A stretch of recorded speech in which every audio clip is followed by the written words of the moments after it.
จังอายเจ้าคนบ่แน่โอ้ยล่ะคำแพงคงบ่แย่งให้เสียสายตาคนจนจังอายเจ้าคงบ่แนมมาเจ้าคือสิแนมหาที่ดีพร้อมทุกอย่างอายบ่แม่นตัวดีที่มีการศึกษาแต่อายเป็นลูกชาวนาที่หน้าตาบ่ค่อยดีบ่มีเงินทองและรถใหญ่ให้ใช้ให้ขี่แต่ใจผู้ชายคนนี้มีสิ่งเดียวที่อยากจะขอมาพบกับอายได้บ่มาหักกับอายได้บ่สัญญาว่าสิเป็นพ่อของลูกที่ดี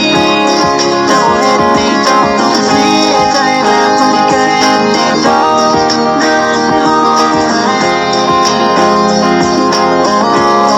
เจ้าเฮ็ดให้เจ้าต้องเหงาให้ที่ยืนเคียงข้างเจ้าเวลาที่เจ้าซบเศร้าให้คอยมีคอยปลอบใจถ้า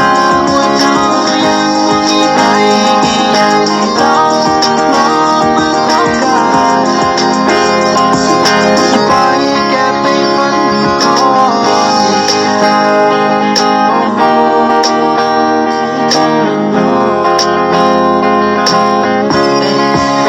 หน้าตาก็สิวผิวอายก็ดำเห็นเจ้าตัวเดียวสมองเลยจะจำเจ้านั้นก็ดีทุกการกระทำให้มันเจ้าแล้วโดยไม่ต้องทำเพราะจะมีสิทธิ์ว่าจะได้เป็นแฟนเพราะจะมีสิทธิ์แล้วว่าจะได้ควงกันเพราะจะมีสิทธิ์พอจะได้สวมแฟนกับเจ้าให้